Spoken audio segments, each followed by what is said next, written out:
बाजीगर म्हणजे काय रे? हार के जीतने वाले को बाजीगर कहते हैं. म्हणून कधीही निराश व्हायचं नाही. नेहमी अपयश ही यशाची पहिली पायरी असते. आपल्याला भरपूर विषय दिलेले आणि सगळे विषय खूपच सुंदर आहेत. तुम्ही सगळ्यांनी तयारी करायला हवी अशी माझी तरी पर्सनली इच्छा आहे. विषय खूपच सोपे आहेत. सगळ्यात छान विषय म्हणजे टीनेजर्सच्या हातात गाडी द्यायला हवी का? काय वाटतं तुम्हाला?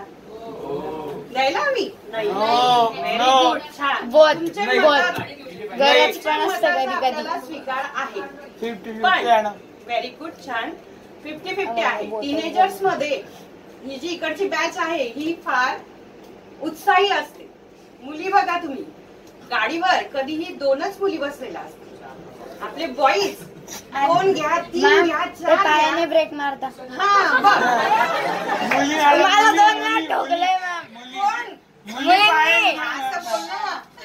2 वेळा ठोकलंय मला. काही का असेना, पण मुली फक्त 2च बसतात. तुम्ही 3, 4 जर अजून गाडीमध्ये जागा उरली तर 5व्यालाही ऍड करायला कमी जास्त करा. ओके ओके लिसन. बघा, टीनेजर्स हे फार उत्साही असतात. गाडी चालवताना त्यांचा स्पीड फार जास्त असतो. कधीतरी एकदम स्टंट करतात, कधीतरी मुली दिसल्या का एकदम जोरात ब्रेक टाकतात. होतं की नाही आपल्या सगळ्यांच्या बाबतीत? होतं. काय कचकच करताय मी स्वतः ऑब्झर्व केलंय. मी बोलायचं नाही, ऐकायचं काम करायचंय. बोलायचं असेल तर उद्या परवा तुम्हाला चान्स आहे, बोला या ठिकाणी. मी आधीच चॅलेंज करते की सगळ्यांनी बोला. बोलता येतं तुम्हाला सगळ्यांना. खाली बसून मी सगळ्यांचं ऐकते. सगळे कमेंट्स करतात, छान बोलतात. इथे येऊनही सुंदर बोलणार, मला गॅरंटी आहे. कारण तुम्ही सगळे माझ्या मुलं आणि मुलींसारखेच आहात.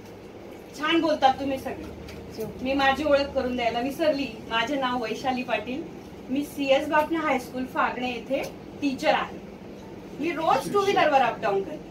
मी हे सगळं बघते. माझ्यासमोर बरेचसे ऍक्सिडेंट होतात.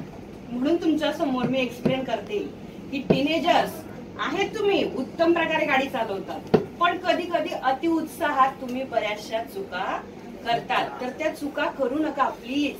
कारण तुमच्या मागे काळजी करणारे तुमचे मम्मी पप्पा आहेत. ते विचार करतात की मी आज माझ्या मुलाला बाईक दिली, त्याला क्लासला उशीर होतोय, काहीतरी इम्पॉर्टंट काम आहे म्हणून त्याला गाडी देतोय, पण त्याचा गैरफायदा तुम्ही घ्यायचा का? तुम्ही व्यवस्थित लिमिट मध्ये, स्पीड मध्ये आणि फक्त 2च जण बसा ना. 3-4 जण काही गरज नाही. विशेष म्हणजे तुम्ही हेल्मेट युज करत नाही. तुमचा स्पीड जास्त असतो. स्टंट मारायला जातात, त्यामध्ये हातपाय मुडले म्हणजे 2-3 महिने बेडवरच बसावं लागतं.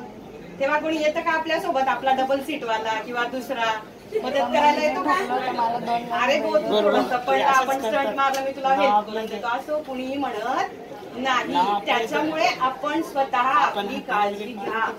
कारण ही जी बॉडी आहे ना आपल्याला, ही निसर्गाने दिलेली एक चांगली अनमोल देणगी आहे. गॉड गिफ्ट आहे ही आपली बॉडी.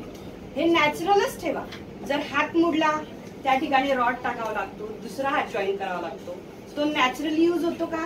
नाही. पाय मुडला, पायाचं इथे सेम आपल्या ब्रेनचं सुद्धा असतं.